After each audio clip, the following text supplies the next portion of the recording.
You already know something is off. You have known for a while. There is this person, or there was this person, and no matter how much you gave, no matter how patient you were, no matter how many times you rewrote the same text message, trying to get the tone exactly right, something always felt just out of reach, like trying to hold water in your hands, like standing outside a house with all the lights on, knowing someone is home, and still, no one answers the door.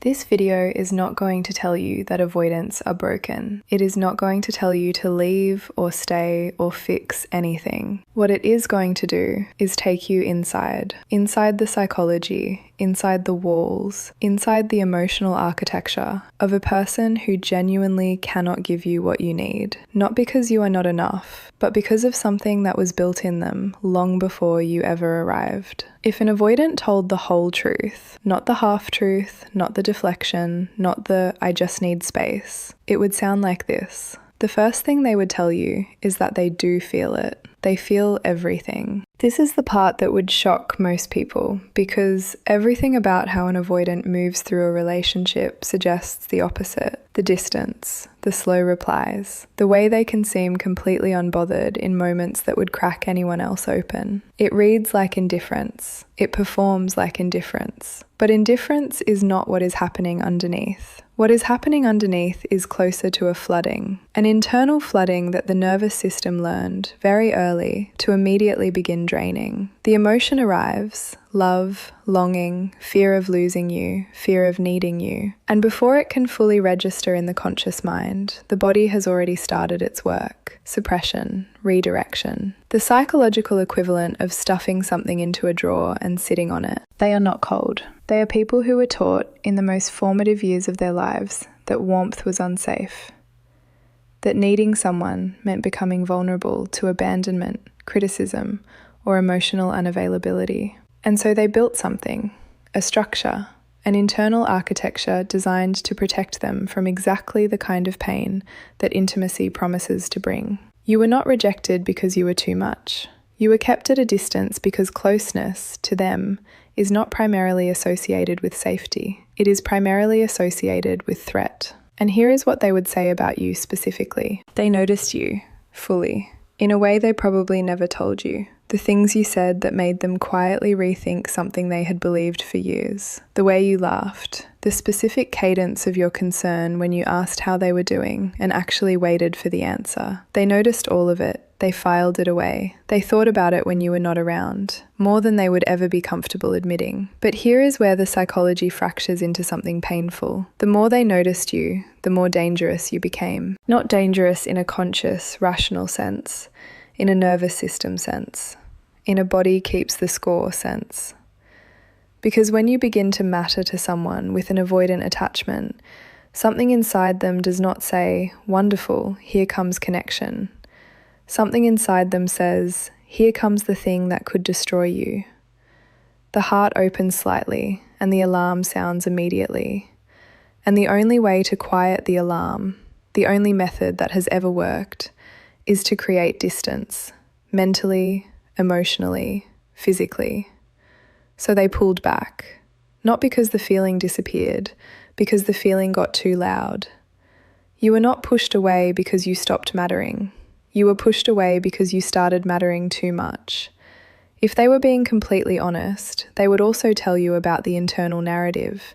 Everyone has an inner voice. In someone with avoidant attachment patterns, that voice has a very particular flavor. It is the voice that says relationships always end in loss, that needing someone is the fastest route to humiliation, that the version of themselves which wants connection, which reaches, which hopes, which stays up too late wondering if you are thinking about them, is a version that needs to be managed, contained, kept quiet. That voice was not born from nowhere. It was written into them by early experiences of reaching for connection and being met with emotional absence, by caregivers who were physically present but psychologically elsewhere, by the slow lesson that self-sufficiency is not just preferable, it is survival. And what happens to a child who learns that lesson? They become very good at being alone. Extraordinarily good at it, actually. Self-containment becomes a kind of mastery. They stop expecting comfort from others, and start building internal systems to provide it for themselves. They become competent, independent, often impressive in their ability to function without leaning on anyone. And then you came along, and something in them responded, against the design, against the programming. Something in them said, "This one is different. This one feels safe. Let's try." And the trying felt terrifying, every single day of it. What they would confess if the walls came down is that they watched you. They watched how you responded to things. They were gathering evidence constantly, almost obsessively, about whether you were going to be someone who would eventually confirm what they already believed. That closeness leads to pain, that love is a setup, that the moment they let you fully in would be the moment everything unraveled. This is not a flattering thing to admit. It is exhausting to be on the receiving end of. Being loved by someone who is simultaneously auditing you for reasons to leave is a particular kind of loneliness. You felt it, that sense of being almost trusted but never quite, of getting 90% of a person and the last 10 staying locked behind something you could not name and they would not explain. What was behind the door is this: terror. Not of you, of what you represent, of the version of themselves that would emerge if they truly surrendered to what they felt. That version, to them, feels dangerously exposed. Soft in a way that has historically meant getting hurt. Open in a way that has historically meant being disappointed. The wall is not about you. The wall was built before you. You just happen to be the person standing on the other side of it, knocking. There is something else the truth would include, something harder. They sabotaged it. Not always consciously, not with malice, but there were moments, and you probably remember some of them, where something good was happening between you. A real moment of connection, warmth, ease. And then something shifted, a comment that landed wrong, a sudden need to leave, an inexplicable coldness that descended out of nowhere and stayed for days. You spent time trying to figure out what you did, going back through the conversation, wondering what word, what look, what small thing had changed the temperature. The answer, in many of those moments, was that the warmth itself was the trigger. When things feel good, genuinely good, connected, close, something in the avoidant system misreads the signal. The nervous system does not simply receive joy and stay in it. It receives joy, notes the height from which a fall would occur, and begins preparing for impact. The sabotage is a preemptive strike. If I create the distance now, I am in control of the pain. If I leave before I can be left, I am the author of the ending. If I cool things down before they get any warmer, I never have to find out what it would feel like to lose this at full intensity. This is the trap they live inside. Good things, to the avoidant nervous system, are not simply good. Good things are the precondition for devastating loss, and so they are treated with suspicion, kept slightly at arm's length, never fully inhabited. You are not imagining the push and pull. You are not being too sensitive. The hot and cold pattern was real, and it was not about your adequacy. It was about their terror, the anger.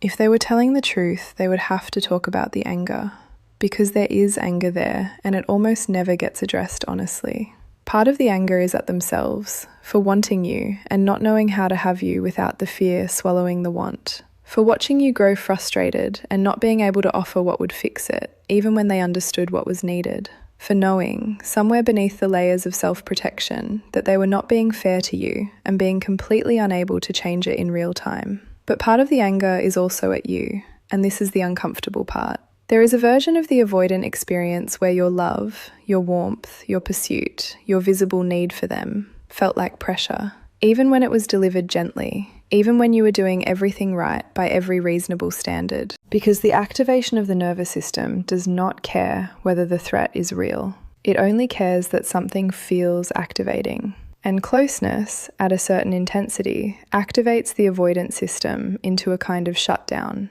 Your love, at its most present and visible, triggered something in them that looked and felt like suffocation, even though you were not suffocating them, even though you had every right to want what you wanted. This is one of the most painful asymmetries in this kind of relationship. You gave love in the way love is supposed to be given, and the person receiving it was wired to experience that very love as something to escape from. Now here is where the truth gets complex, because it would not only be an explanation, it would also be an admission. They knew. They knew something was happening inside them that was not fair to you. There were moments of clarity, usually in the space after you had gone, or in the quiet of the night, or in the middle of something completely unrelated, where the truth surfaced, where they could see the whole shape of the dynamic, what they were doing, what it was costing you, what it was costing them. And in those moments of clarity, something extraordinary sometimes happened. Grief, real grief, not performed, not partial, actual grief for the version of the relationship they could see clearly but could not build consistently. Grief for you, for the things you deserved that they were not giving, for the gap between what they felt and what they managed to show. Some of the coldest, most shut down moments came right after those moments of clarity. Because seeing the gap clearly and feeling unable to close it is not a neutral experience. It does not produce calm. It produces shame. And shame, for someone with these patterns, does not move outward. It does not transform into conversation or vulnerability. It moves inward. It fortifies the walls. It adds another lock to the door. You may have sensed this. There may have been times when something in you said, "They are not indifferent, they are unreachable right now." You were right. Indifference and unreachability are not the same thing, and you were almost certainly dealing with the latter. What would the truth say about love? They loved you, or they were beginning to, in the specific and halting way that avoidant love moves, which is not a grand sweep, but a slow accumulation, an accretion of small things. The specific detail they remembered about your life months after you mentioned it, the way they reorganized their world slightly around your presence, not loudly, not with declarations, but in the quiet adjustments that nobody else would notice. The way irritability softened specifically around you, at least in the beginning. The way your absence registered differently than other people's absences. Avoidant love is not demonstrative. It is not fluent in the language of words of affirmation or extended emotional presence, but that does not make it absent. It makes it almost impossible to read, which is, in itself, a form of cruelty, even if an unintentional one, because you needed to read it. You needed to know whether what you were investing in was real, was mutual, was something. And the signals were so muted, so inconsistent, so frequently overridden by the machinery of self-protection, that reading them became a full-time emotional occupation, one that exhausted you, one that made you doubt your own perception, one that had you oscillating between certainty that they cared and certainty that you had imagined the whole thing. You did not imagine it, but what was there was also insufficient. Insufficient for the relationship you needed and deserved. Both of those things are true at the same time.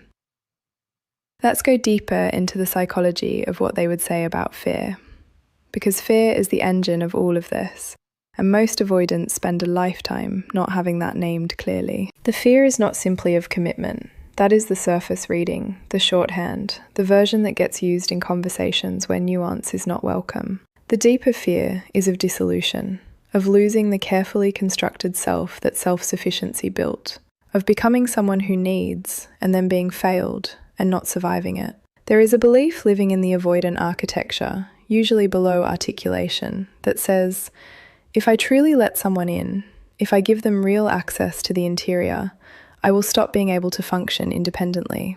I will become dependent in a way that is dangerous. Because dependence means that someone else holds the lever of my emotional well-being, and that is a lever I cannot allow anyone else to touch. This belief was logical when it was formed. For a child whose emotional needs were consistently unmet, self-reliance was not a personality preference. It was an adaptive necessity. The The nervous system learned that the safest version of existence was one that required nothing from others. And that learning was encoded deeply, bodily.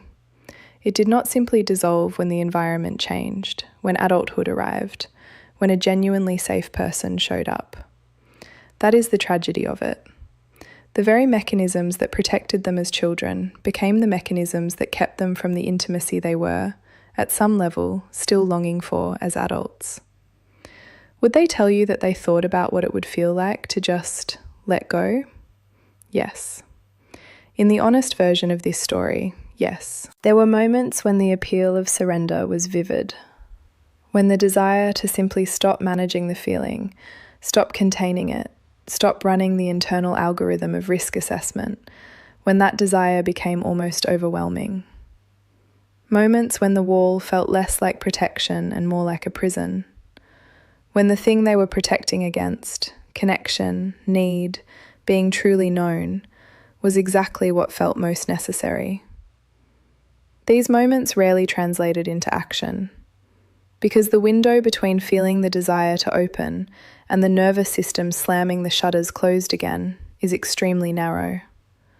What looks from the outside like a choice, the choice to stay closed, to stay defended, to refuse the vulnerability being offered, often does not feel like a choice from the inside. It feels like a door that swings open briefly and then is closed by something larger than will. This is important for you to hear. Not as an excuse, this is not an argument for accepting treatment that has hurt you, but as a truth about the interior experience. The avoidant is not simply choosing not to love you better. They are often actively failing to override a system that was installed before they had words, before they had consciousness, before they had any say in the matter at all. The truth would also include something that almost never gets said. They are lonely, profoundly, structurally lonely, in the way that people who are very good at being alone can still be lonely. Not for company, not for distraction, but for the thing they keep refusing, for genuine contact, for the experience of being known and staying known, for consistency of closeness that does not require them to perform independence or competence or not needing. There is a version of the avoidance inner life that is exhausting in a specific way. The exhaustion of constant management, managing the feelings, managing the distance, managing the image of self-sufficiency, managing the leak of need before it becomes visible. It is an enormous amount of work to run that system every single day. And the payoff, the safety, the control, the freedom from vulnerability, comes at the cost of profound human hunger. They hunger for what you offered. What made the push-pull so brutal for both of you is that the hunger was real. The desire for connection, for warmth, for you, was real, and the fear was equally real. And these two forces did not take turns. They coexisted, simultaneously, constantly. Imagine being starving and also terrified of food. That is the emotional physics of avoidant attachment. The appetite and the aversion running at the same intensity, in the same body, at the same time. Here is something they might say about the moments you tried the hardest. The moments when you extended yourself the most. The conversations you initiated with the most courage, the times you made yourself most vulnerable, the moments you asked directly for what you needed, were some of the hardest for them. Not because your courage was wrong, but because your courage exposed the gap in theirs. When you said the direct thing, I feel disconnected from you, I need more, I'm struggling with how things are between us. Something happened in them that was the emotional equivalent of a system overload. Not because they did not care about what you said, but because the direct articulation of emotional need, landed sincerely in their direction, is activating in a way that bypasses all their defences. It lands before they can manage it, and the response, the shutdown, the deflection, the sudden practical problem that needed addressing, the almost answer that was not really an answer, was the system trying to cope with something it was not built to process. You deserved a response, a real one. A response that met your vulnerability with equal vulnerability. You did not get it. And that failure was not a reflection of the value of what you said or the worth of your emotional honesty. It was a reflection of a gap in their capacity that had nothing to do with you. Nothing to do with you. What about the future? What would the truth say about what they imagine for themselves? There is an honest answer here that is uncomfortable. Part of the avoidant mind, particularly when the relationship is at its most demanding, moves toward a fantasy of freedom, of a life uncomplicated by emotional negotiation, of returning to the version of existence that requires less dash, less exposure, less mutual navigation, less of the particular kind of accountability that a real relationship demands. This fantasy is seductive precisely because it is not entirely false. Alone, they are functional. Alone, the internal system is not challenged. Alone, the self they have constructed can operate without interference. But there is another honest answer that lives beneath that one. And it says that the fantasy of freedom is partly built on the refusal to imagine the full picture. The solitude over time without you. The specific absence of the thing you brought. The slow realization that competence and independence, while genuinely valuable, do not keep you warm, do not reflect you back to yourself, do not care about you in the singular, particular, attentive way that love at its best manages to do. Grief will come for them. It may take longer than it should, delayed by the relief of reduced activation, but it will come. The shape of you will become clear in the space you left. There is something about intimacy itself that the truth would need to address. Intimacy, for someone with avoidant patterns, is not merely vulnerable, it is destabilizing. This distinction matters. Vulnerability implies a choice. Destabilization implies a structural response that bypasses choice. When real intimacy approaches, when the relational closeness reaches a certain depth, the avoidant system does not simply say this is vulnerable and uncomfortable. It says this threatens the foundation of who I am. The self that was built on independence, on not needing, on emotional self-sufficiency, that self is placed under actual threat by deep intimacy, because deep intimacy requires the acknowledgement that another person matters, that they have real influence over your interior experience, that you are, in some meaningful way, affected. And the constructed avoidant self cannot absorb that acknowledgement without something structurally shifting. This is why intimacy tends to produce withdrawal rather than deepening. It is not that the intimacy was unwanted. It is that absorbing it would require a kind of internal demolition that the system is not prepared for. And that feels, at the level of the nervous system, genuinely threatening to survival.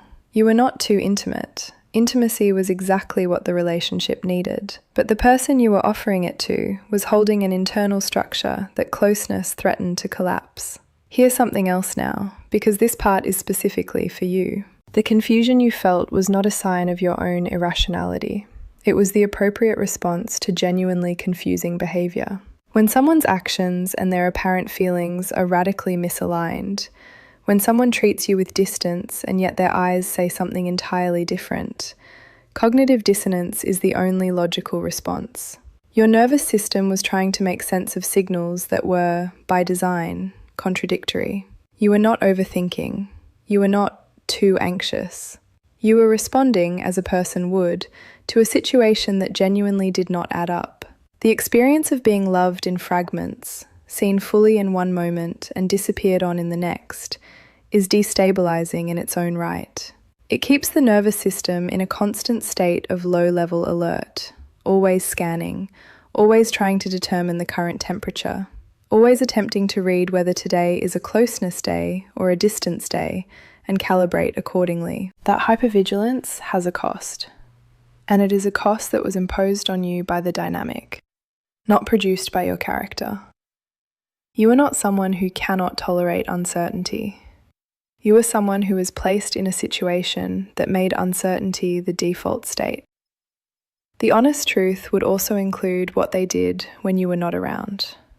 Without the activating presence of closeness, without the immediate experience of someone wanting access to their interior, the system quiets, the defenses partially lower, and in that quieter state, something opens.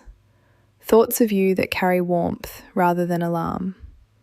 A recall of specific things, your voice, an argument that they replayed, and in which they quietly acknowledged you were right. The sense memory of you in proximity. A recognition, cleaner and less fear-contaminated, of what they had. This is, in part, why contact after distance sometimes feels different. Why the avoidant who has barely texted for 2 weeks can suddenly write something warm or show up present in a way that rekindles everything, only to pull back again once the closeness is reinstated. The distance cleared the fear enough to let the feeling surface. The renewed contact reactivates the alarm, and the cycle continues. This is not manipulation, though it can feel indistinguishable from it. It is the mechanical consequence of a system that only allows the full feeling to surface when the threat of closeness is temporarily removed. The hardest part of the honest truth might be this. Even knowing all of this, the architecture, the early experiences, the nervous system responses, the patterns, the longing beneath the defense, they still may not change. Not because change is impossible, but because change of this particular depth requires something that cannot be delivered by a partner. It requires the person themselves to decide that the pain of the pattern is greater than the fear of dismantling it. And that decision cannot be forced, cannot be loved into existence, and cannot be reached through any amount of patience or understanding from you. You cannot love someone out of an attachment wound. You can witness it, you can be patient with it, you can try to be the safe person that gradually shifts the data. But ultimately, the rewriting of early relational programming is work that belongs to the person who carries it, not to their partner. This is not an indictment of your effort. Your effort was real, your care was real. The work you did to stay, to understand, to not take the distance personally, that work was extraordinary and it mattered.